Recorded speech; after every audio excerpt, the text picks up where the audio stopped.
Mendamba Tuhan. Renungan diinspirasi dari Injil Suci Lukas bab 2 ayat 22 sampai dengan 40. Lalu ketika tiba waktu penakhiran mereka menurut hukum Musa, mereka membawa dia ke Yerusalem untuk menyerahkannya kepada Tuhan. Seperti ada tertulis dalam hukum Tuhan, semua anak laki-laki sulung harus dikuduskan bagi Tuhan dan untuk mempersembahkan kurban menurut apa yang difirmankan dalam hukum Tuhan, yaitu sepasang burung tekukur atau 2 ekor anak burung merpati. Adalah di Yerusalem seorang bernama Simeon. Ia seorang yang benar dan saleh, yang menantikan penghiburan bagi Israel. Dan Roh Kudus ada di atasnya. Kepadanya telah dinyatakan oleh Roh Kudus bahwa ia tidak akan mati sebelum ia melihat Mesias dari Tuhan. Ia datang ke bait Allah oleh Roh Kudus ketika Yesus anak itu dibawa masuk oleh orang tuanya untuk melakukan kepadanya apa yang ditentukan hukum Taurat. Ia menyambut anak itu dan menggendongnya sambil memuji Allah. Katanya, "Sekarang Tuhan, biarkanlah hamba-Mu ini pergi dalam damai, sesuai dengan firman-Mu. Sebab mataku telah melihat keselamatan yang datang dari-Mu, yang telah Engkau sediakan di hadapan segala bangsa, yaitu terang yang menjadi pernyataan-Mu bagi bangsa-bangsa lain, dan menjadi kemuliaan bagi umat-Mu Israel." Ayah dan ibunya heran akan segala sesuatu yang dikatakan tentang dia. Lalu Simeon memberkati mereka dan berkata kepada Maria, ibu anak itu, "Sesungguhnya anak ini ditentukan untuk menjatuhkan dan membangkitkan banyak orang di Israel, dan untuk menjadi suatu tanda yang menimbulkan perbantahan, supaya menjadi nyata pikiran hati banyak orang. Suatu pedang juga akan menembus jiwamu sendiri." Ada pula seorang nabiah bernama Hana, anak perempuan Fanuel dari suku Asyer. Sesudah kawin, ia hidup bersama suaminya 7 tahun lamanya, lalu menjanda sampai berumur 84 tahun. Ia tidak pernah meninggalkan bait Allah dan siang malam beribadah dengan berpuasa dan berdoa. Pada saat itu juga ia mendekat dan mengucap syukur kepada Allah. Ia berbicara tentang anak itu kepada semua orang yang menantikan pembebasan untuk Yerusalem. Setelah selesai semua yang harus dilakukan menurut hukum Tuhan, kembalilah mereka ke Galilea, ke kota mereka Nazaret. Anak itu bertambah besar dan menjadi kuat, penuh hikmat, dan anugerah Allah ada padanya. Demikianlah sabda Tuhan. Terpujilah Kristus. Injil hari ini menceritakan peristiwa Yesus dipersembahkan di bait Allah.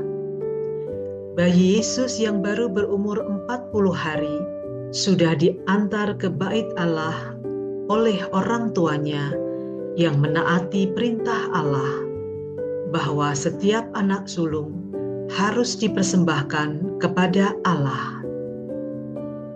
Yusuf dan Maria menjalankan tanggung jawab sebagai orang tua di hadapan Tuhan.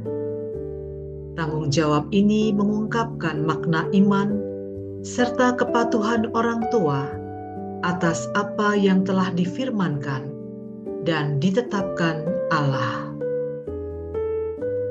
Di bait Allah, bayi Yesus diperkenalkan melalui tanggapan tokoh-tokoh yang menyambutnya, yaitu dua sesepuh Yahudi, Simeon dan Hana.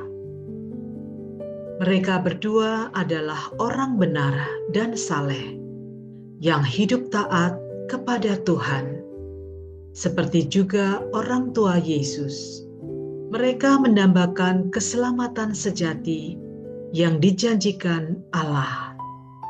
Meski belum pernah bertemu sebelumnya dengan bayi Yesus, Simeon yang dikaruniai Roh Kudus dan terbuka bagi sentuhan Roh Kudus, digerakkan hatinya sehingga menyadari kehadiran Yesus dan mengidentifikasi bayi Yesus sebagai Mesias dan Penyelamat. Simeon yang begitu mendamba dan merindukan Sang Penyelamat berkesempatan melihatnya, meraba, dan menggendongnya.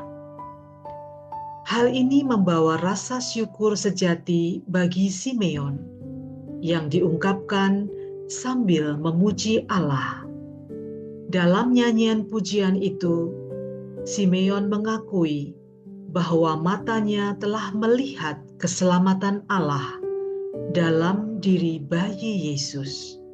Dengan ilham Roh Kudus, keselamatan Allah yang dibawa Yesus tidak hanya bagi orang Israel, tapi terbuka bagi setiap orang, setiap insan. Setiap insan pasti memiliki dambaan dan impian. Berbagai upaya dilakukan untuk menggapai impiannya. Pencapaian target yang diinginkan dan keberhasilan meraih impian duniawi memberikan kebahagiaan dan kepuasan. Namun, sungguhkah kita puas dan merasa cukup dengan pencapaian sesaat itu? Ataukah kita akan selalu didera dengan keinginan-keinginan duniawi lainnya yang akhirnya membelenggu hidup kita? Sebaliknya, kita diundang untuk meneladani hidup Yusuf, Maria, Simeon, dan Hana agar memiliki dambaan dan kerinduan tertinggi, yaitu berjumpa dan menyambut Yesus, Sang Penyelamat sejati, seperti yang dijanjikan Allah. Marilah kita memupuk kerinduan ini, senantiasa mempersembahkan diri dengan hidup dalam kesalehan dan melayani Tuhan. Marilah berdoa. Tuhan Yesus, semoga kami senantiasa mendamba dan merindukan-Mu, yang membuat kami setapak demi setapak semakin berani untuk mempersembahkan diri kami dan semakin setia melayani Engkau dan sesama kami. Amin.